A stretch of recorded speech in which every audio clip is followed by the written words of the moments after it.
Hey guys, welcome to App Trades. I'm going to go over real quick my investing portfolio for 2017. I basically have chosen 5 ETFs in which I think are going to do good this year. The reason why I chose these is we just had an election and there's going to be a big change, and I want to try to get ahead of that and invest in ETFs that I think are going to do well for this year.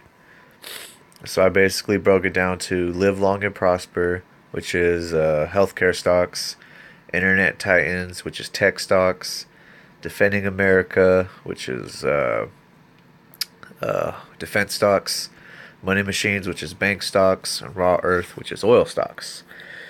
The reason I chose these is with healthcare, I think there's possibility of regulations being loosened, and this is going to give healthcare a chance to overcome. Also, with this past year 2016, there was a lot of talk about healthcare, and it was driving the prices down.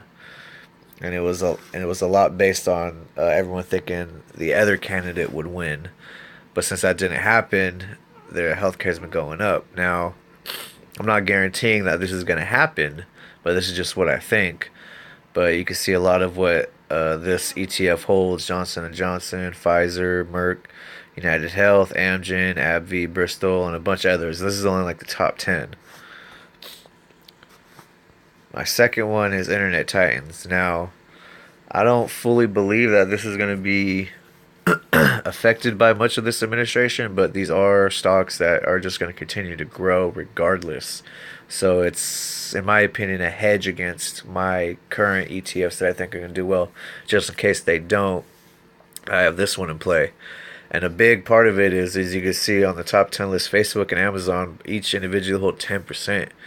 Now, Amazon, I think, is only going to continue to grow, and Facebook's only going to continue to grow. So I like that these two are the biggest contributors to this particular ETF. Then you also have Netflix, Alphabet, which is Google, PayPal, Salesforce, Yahoo, eBay, and many others. My third ETF is Defending America, which is defense stocks. Defense is only going to continue to grow. Probably doesn't matter what administration is in it, but under the current administration coming in, I believe it's definitely going to grow. I believe Boeing does the Air Force One, or has a contract with Air Force One, Lockheed Martin, all the fighter planes for America's defense contracts, Raytheon, like missiles, General Dynamics, I believe is the engines for tanks. Don't quote me on all that, but a lot of this stuff, like all have government military contracts, and I predict that there's going to be a lot of big spending with this in the near future. Let's see, next one. Of course, I'm having trouble loading. Well, my next one is oil stocks, Raw Earth. And the reason why I chose that one is oil also has been gotten beaten down a lot this past year. I think maybe even a little in 2014 as well. Can't remember that far back, but I think it's poised for a bounce up.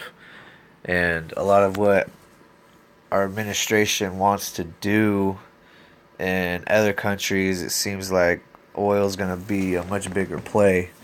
And you can see in this one, we just got some major ones like maybe you've heard Exxon, Royal, BP, Chevron.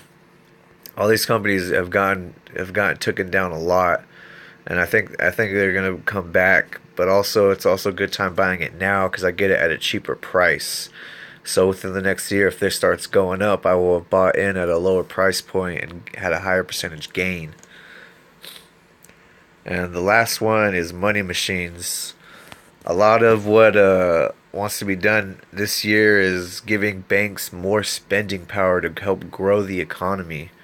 So what that means to me is all these banks that are kind of going at our current interest rate, which is 0.5, I believe. It only got raised twice in the past decade, from 0%. It's only going to continue going up from here. So more or higher interest rate means banks can loan more, get more interest, potentially have their regulations loosened, which means they can loan out even more. So and obviously to fund everything, they're going to want to definitely invest in these. You see here, you got JP, Wells, Bank of America, Berkshire, Citi, US Group. The only one that I look at right now that has a little controversy is Wells Fargo with their whole scandal that they got caught up on. But like with anything, people will forget, will move on, and then the Wells Fargo is going to continue to going up. I don't think it's really going to hold back this ETF. People have already, stopped talking about the scam and have moved on from it. So I'm pretty sure the whole ETF itself, as well as other bank stocks, are going to continue to rise. And that's kind of just a basic run through of what I do or what I'm looking for this year. If you guys have any ideas, or if you use this app and you're looking at some different ETFs for this year, let me know. Put down a comment, like we can compare, we can help each other out. You can click like and subscribe, help me out with this video. I'll try to make more. I'm going to keep updated on this. As you can see, I just started. I've only put in 5 ETFs, 25 each.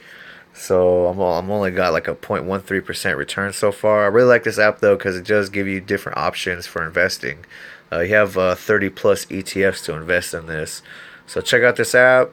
I mean, we could try different strategies and see what's the best and what's going to be most profitable this year for 2017.